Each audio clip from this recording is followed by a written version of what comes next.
Et nous voici donc de retour pour l'exercice, cette fois-ci 58. Donc c'est une adaptation de l'exercice 57, c'est pour ça que j'ai repris la même feuille de départ. Donc on vous dit qu'il y a un nouvel algorithme, en fait c'est le même que celui de l'exo 57, sauf qu'il y a une petite partie qui a été ajoutée. Appliquez cet algorithme avec les listes A et P qui sont toujours les mêmes. Donc très bien, c'est ce qu'on va faire. Donc qu'est-ce qui change? Ici, rien du tout. C'est-à-dire que j'ai eu 4, j'ai alors j'ai 4 toujours, et maintenant K varie de 0 à n-1, donc ça correspond au I, et on vous dit que la valeur de V, ça va être l'ancienne valeur de V plus AK moins E fois P de K. Donc a priori, j'ai une variable V qui au départ vaut 0, et je vois que je vais devoir calculer donc A de K moins E. E, on l'a calculé juste au-dessus, il vaut 15,5. Et que je vais devoir le mettre ensuite au carré. Et que quand je l'aurai mis au carré, je vais devoir le multiplier par P de K. Si vous avez été plus rapide sur votre copie, il n'y a pas de souci, c'est-à-dire directement de mettre cette ligne-là, d'ailleurs, celle que je suis en train d'écrire, il n'y a pas de souci. Alors, on y va. Donc, quand on est à 0, la nouvelle valeur de V, c'est plus celle-là a priori, ce serait égal à l'ancienne valeur de V, donc 0, plus A de K moins E. Alors, A de K, ben, on est à 0, donc c'est 5 moins E, c'est-à-dire 5 moins 15,5. Ça fait donc 10,5 que je mets au carré et que je multiplie par P de 0, c'est-à-dire par 0,3. On obtient donc 33,075. 0 plus 33,075, 33,075. J'ai fait ma première boucle. Je recommence. Maintenant, K vaut 1. La nouvelle valeur de V, c'est plus celle-là a priori, c'est donc celle-là plus A de 1 moins E au carré.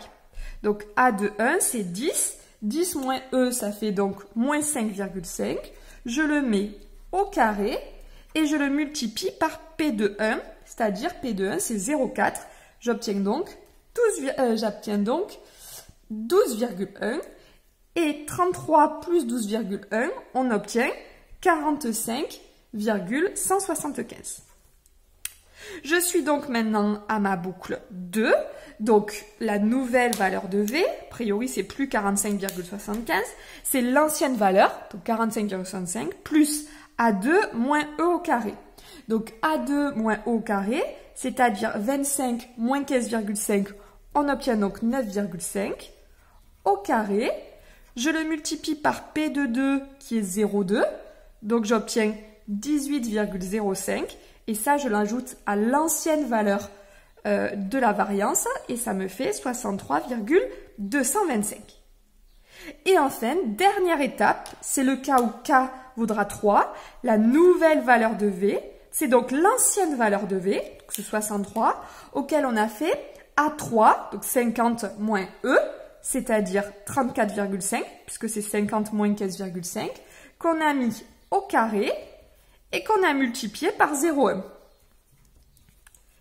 Et ce nombre, je l'ajoute à l'ancienne variance et j'obtiens donc 182,25. Ok, on est arrivé au bout. Quel est le rôle de cet algorithme? Ben, normalement, vous avez reconnu en fait le rôle de cet algorithme. L'algorithme, il calcule ou détermine la variance de la série statistique.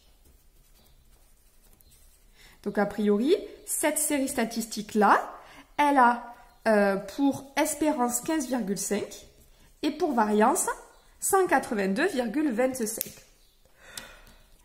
Maintenant, complétez cet algorithme pour calculer l'écart type. Ben là, il suffirait juste de rajouter une dernière ligne à ce niveau-là, ici.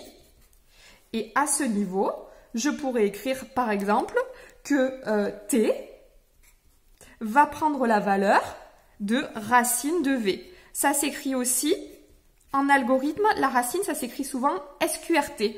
Voilà, SQRT de V. tout simplement. Voilà pour ce dernier exercice sur les algos. Je sais que c'est pas facile, surtout à distance, pas évident à comprendre. Vous n'avez pas besoin d'être totalement au point. L'idée, c'est de vous mettre quelques idées dans la tête au niveau des algos pour que l'année prochaine, quand vous y reveniez, vous soyez plus à l'aise.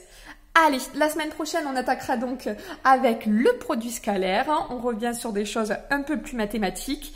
Et puis voilà, je vous souhaite un bon courage à tous, un bon week-end.